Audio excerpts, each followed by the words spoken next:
Bon bah il y en a, je sais pas. Hein. Je vois plus rien, mais il est beau. Instant ASMR. Mais alors, comment se fait-ce ?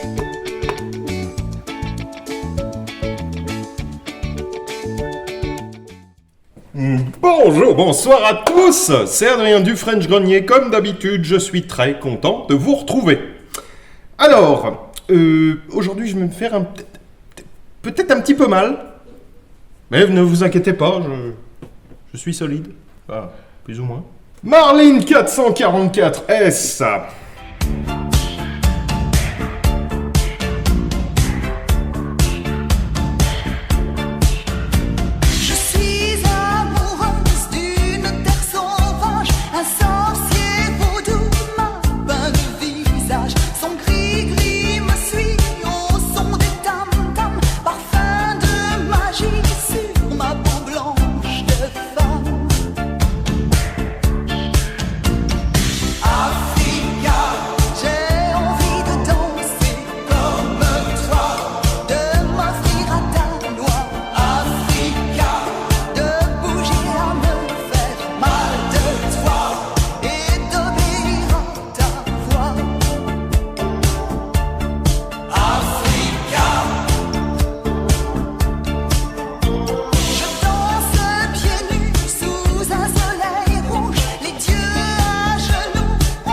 Aïe. Ça faisait fort longtemps que je voulais retrouver une Marlin 444S. J'en avais eu une au boulot il y a très longtemps. Qui avait été un poil trop cher pour que je puisse la garder. Et donc j'attendais. Et puis la fourmi n'est point venue. Jusqu'à ce jour formidable où... voilà. Ma mienne. Les Marlin 444S. Donc pardon, je le fais devant vous. Voilà. Comme vous pouvez le voir déjà... Éjection typique de Marlin sur le côté. Ça n'a jamais changé. Ça a toujours été la marque de fabrique de Marlin de faire des éjections sur le côté. Ce qui fait que, bien qu'ayant toujours été l'outsider de Winchester à leur début, on va dire, à partir des années 70-80, quand les tireurs et les chasseurs ont eu de plus en plus l'envie et le goût de mettre des optiques sur leurs armes, eh bien Marlin est repassé en tête, tout simplement parce que sur une winch, soit on passe sur le côté du boîtier pour mettre un pic, enfin c'est une merde pas possible, soit on tire avec les organes de visée mécanique. Alors que chez Marlin, c'est facile, hein. Le boîtier il est là, prêt à recevoir quelque chose d'ailleurs. Celle-ci est visiblement montée d'origine avec l'étaraudage pour monter le rail Picatinny ou un quelconque rail que le tireur souhaiterait mettre dessus. Alors... Le 444 Marlin. C'est ça. C'est déjà assez respectable comme munition. Au cours des années 60, Marlin, constatant la fin présumée du 45-70 Government, essaie de trouver un nouveau big bore, c'est-à-dire un nouveau gros calibre, à ajouter à ses gammes. Et leurs ingénieurs décident en gros de prendre une 44 Remington Magnum et de l'allonger. Voulez-vous élargir votre 44 Magnum ? Ceci étant, on va tout de suite commencer par ça. Le côté multicalibre auquel sont habitués par exemple les tireurs revolver, qui peuvent tirer donc par exemple dans un 357 Magnum le 38 spécial, et dans un 44 Remington Magnum le 44 spécial, et dans un 500 Smith & Wesson Magnum le 500 spécial, eh bien cette habitude-là n'est pas à prendre avec ce genre de carabine. Théoriquement, cette carabine peut effectivement tirer le 44 Smith & Wesson, le 44-40, le 44 spécial, le 44 Remington Magnum et le 444 Marlin. Mais la douille de la 444 Marlin n'a pas les mêmes codes que celle de la 44 Remington Magnum. Ce ne sont pas les mêmes. Ce qui fait que, a priori, votre 44 Mag ou votre 44 SP ou votre 44-40, etc.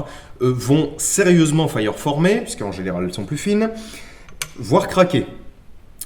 Or, une douille qui fend, c'est l'éventuelle promesse de rejet de gaz par l'arrière et donc dans votre fif. Nous sommes quelques mois après le tournage de cet épisode et à force de le regarder, je me rends compte que je suis parti un peu trop loin, j'ai fait un peu trop compliqué.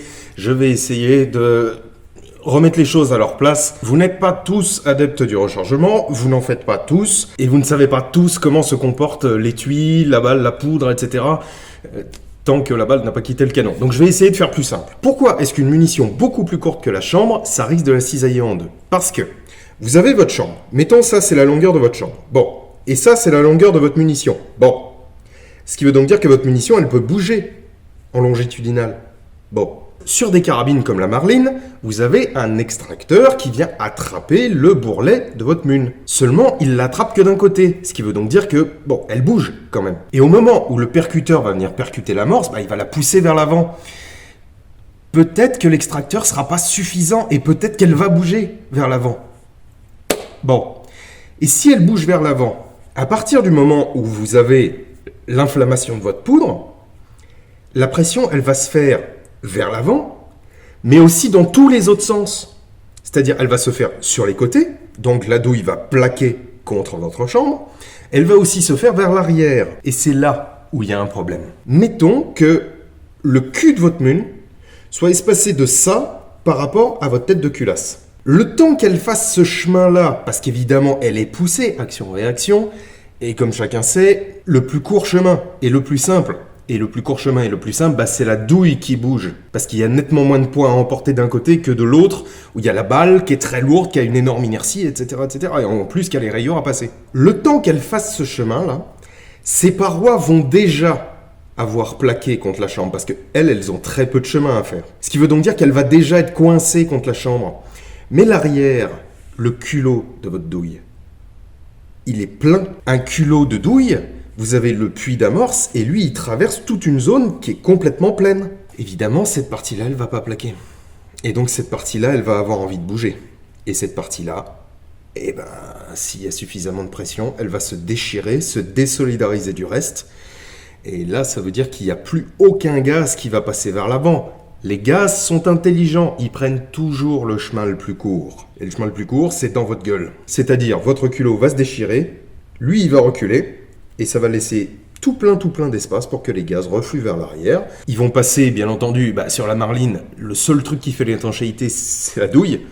Et eux, ils vont passer tranquillou vers l'arrière, sachant qu'en plus, il y a quand même d'assez bons jours entre le boîtier et cette culasse ronde, vous allez tout prendre dans la gueule.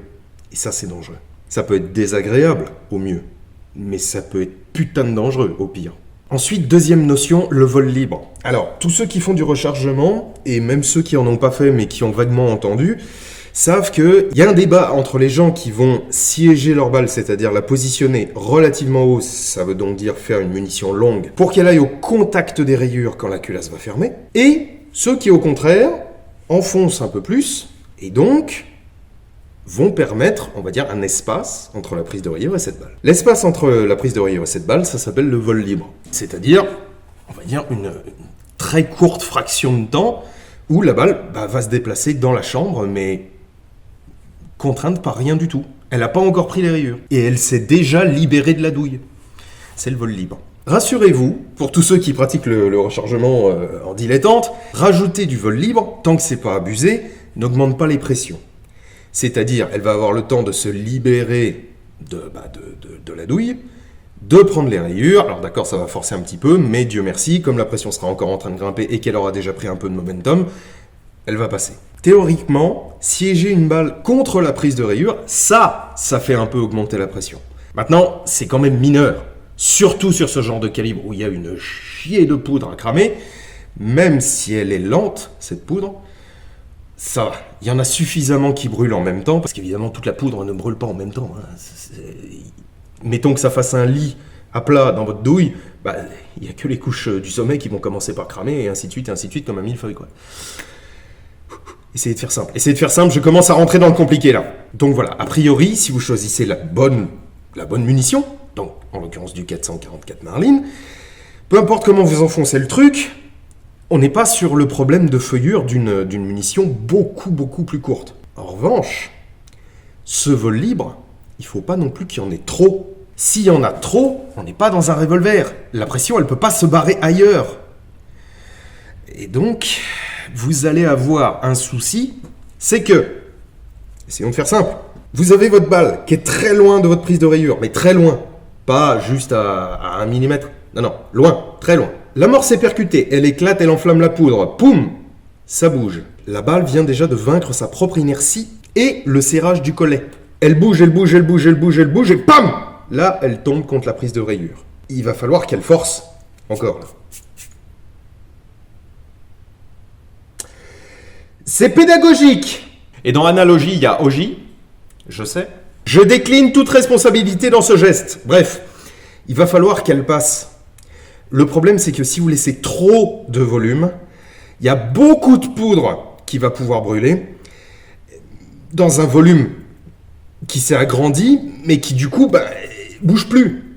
Il est fixe pendant un certain temps, ce truc-là. Et là, la pression va monter en flèche. Donc, rajouter du vol libre ne rajoute pas de pression, à condition qu'il n'y en ait pas trop. En revanche, ne pas utiliser la bonne munition, ça veut dire que la dite munition ne sera pas entièrement soutenue par la chambre, et donc qu'elle risque de bouger, et donc qu'elle risque de s'étirer jusqu'à rupture, et là, gaz dans votre tronche. Voilà en gros pourquoi est-ce qu'il ne faut pas utiliser une munition plus courte, même si elle est compatible, dans une carabine. C'est pas bon pour vous. Dans un revolver, il n'y a aucun problème. Parce que les gaz vont pouvoir s'échapper par l'entrefer. Dans une carabine, c'est moyen. Allez, il n'est pas question de repousser l'inévitable trop longtemps. Malheureusement, il va falloir que je me fasse mal. Alors, des souvenirs que j'ai, c'était pas si violent que ça en termes de recul, mais ça faisait un bruit de Panzer, de canon de Panzer. Dans l'ancien stand, j'espère que je vais réussir à vous retrouver la vidéo qui va arriver maintenant. Oh.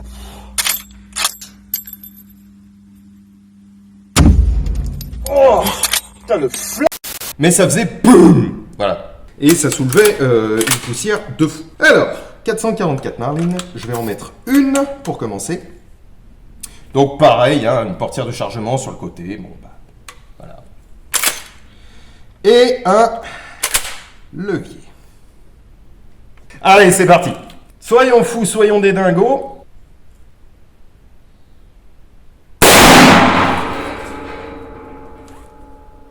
Ah non, ça va.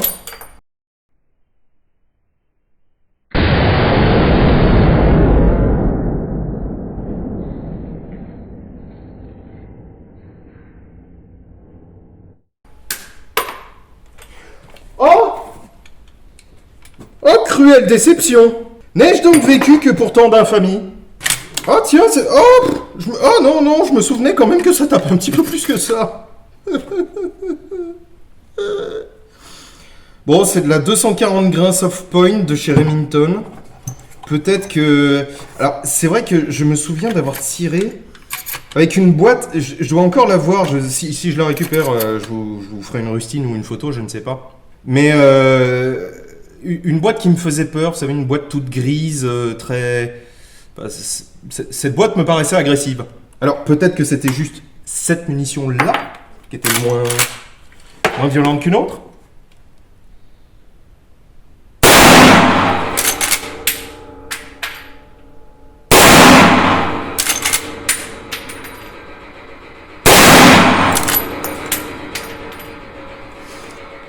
Oh oui, ça gigote un petit peu, mais... Que voulez-vous que je vous dise? Alors, en dehors de ça, la mécanique Marlin, j'ai toujours préféré la mécanique Marlin à la mécanique Winchester pour deux raisons.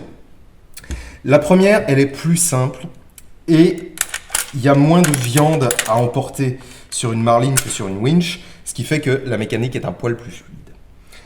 Et au démontage et au nettoyage, c'est nettement moins une purge que Winchester. Là, c'est facile, vous avez une vis, c'est celle-ci. Vous la dévissez, vous sortez le levier, et ensuite la culasse, elle vient toute seule. Chez Winchester, c'est pas tout à fait ça. Hein. Bon, Finalement, cet Acapulco sera peut-être un petit peu plus court que ce que je pensais. Non, parlons un petit peu des micro-grooves. Je suis navré, mais vous avez pourri le groove de l'empereur. Excusez! Des micro-rayures.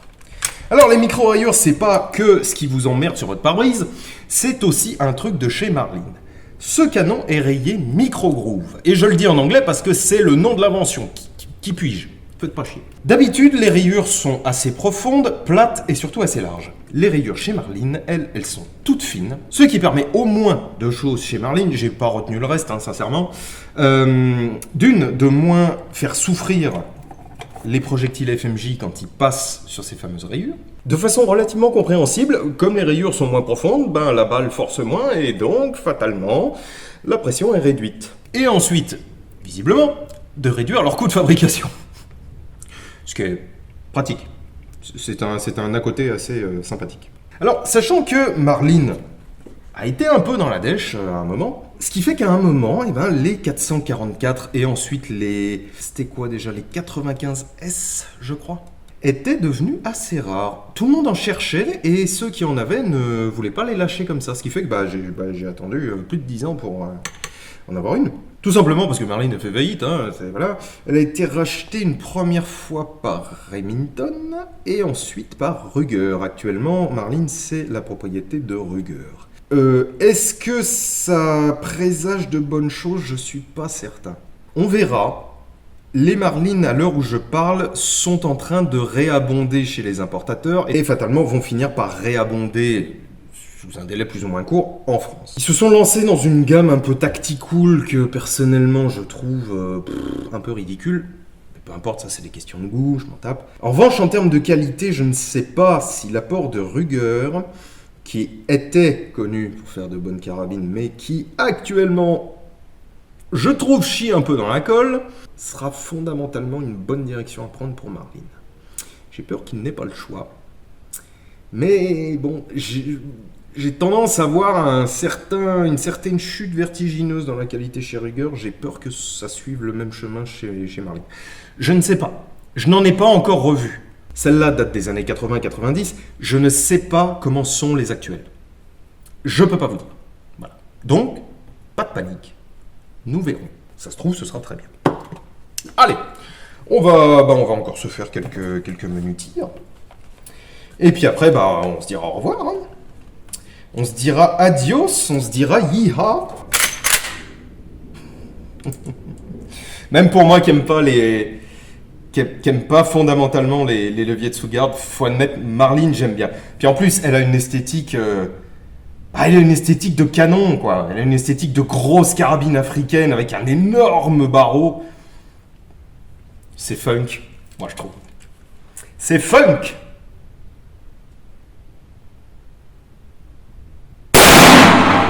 C'est discothèquement plaisant.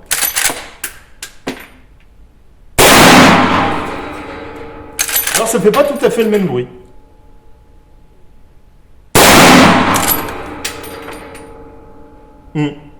Oh, c'est marrant. C'est rigolol. Bon écoutez, voilà. C'était la Marlin 444S. Je suis content d'avoir pu vous la montrer. Je vais enfin pouvoir rentrer avec à la maison. Voilà. C'est tout. Ah pardon, faut que je fasse l'outro. Mangez des légumes, buvez de l'eau, et grâce à ça, vous mangerez également un bison, genre entier, avec les cornes. Non. Vous ne servez pas des cornes comme couvert, vous êtes dingue, vous mangez les cornes. Ciao.